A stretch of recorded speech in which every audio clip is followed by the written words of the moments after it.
Hi, my name is Diego and I'm coming on behalf of Pines Music Studio to try to give you guys some information about what keyboard should you buy for our lessons.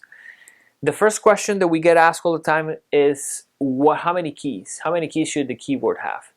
Basic keyboards come in like 4 different sizes. You have 49 keys, you have 61 keys, you have 76 keys, and 88. An acoustic piano and a digital piano have 88 keys. The majority of the other keyboards would have 61, which is 5 octaves. 5 octaves is the minimum that we require that you should have. If you get a keyboard that is 49 keys, it's going to be too small for the majority of the music that we give our students. So you definitely want to stay into at least 61 keys. And if you want to spend a little bit more money, you can get into the 88 keys. The second key aspect, and this affects how much you're going to pay for a keyboard, is if the keyboard is touch sensitive. Now, touch sensitive means that if you play soft, you're going to get a soft sound. If you play hard, you're going to get a hard sound. Some keyboards, including the ones that we use here at the school for group lessons, are touch sensitive, but you're able to take the touch sensitive off, which is good for beginners, because sometimes when students are small and you give them a keyboard like this, they start pushing with their wrist a lot, and they start pushing almost with their arm, which is something that you don't want. You want to play in a way that you learn how to play with your fingers. So while this is an excellent keyboard for someone a little bit older, for someone that has been in lessons for a couple of years, this may not be a great keyboard for a 5-year-old for their first couple of months. So that is another important factor to keep in mind. Now, what brand should you get? We recommend Yamaha. This is a Yamaha keyboard. This is actually a Yamaha P105. They run for around $500 to $600. Now, we recommend Yamaha because we believe they have a little bit better action, just better keys. They feel nicer to the touch.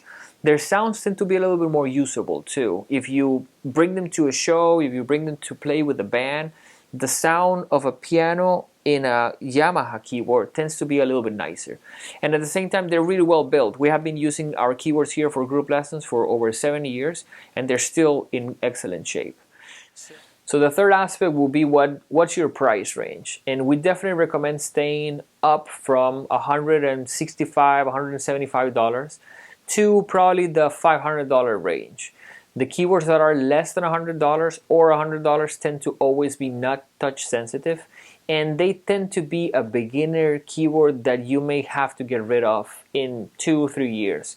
So just to get a better value on your investment, we definitely recommend just going ahead and getting a keyboard that it's around like $200 to $300, which is definitely going to supply the student for more than enough what they need for the first couple of years of their musical instruction. Now, what is the difference between a digital piano and an acoustic piano? Mainly that this recreates the sound and it tries to recreate the action, which means that it recreates how the keyboard works. If you want to play classical or jazz, you probably should at some point invest into an actual acoustic piano. But this is a great option for someone that doesn't want to make that much noise in their house and of course doesn't have the budget. A really entry-level acoustic piano runs from like $3,000 to $5,000. So this, which is a great option, is around like $500. So you have a vast array of options, but we definitely recommend that this is a great investment for maybe what will be like your second, third, fourth year of playing an instrument, and just do an investment into an instrument that is just going to supply you with better action so you can be a little bit more expressive in your playing. So hopefully this video was informative. We want to help you in the process of buying an instrument, so if you have any questions, let us know. Our teachers are here to help and to answer any of the questions that you may have specifically for your student. And if you want to know more about us, visit us online at pinesmusicstudio.com.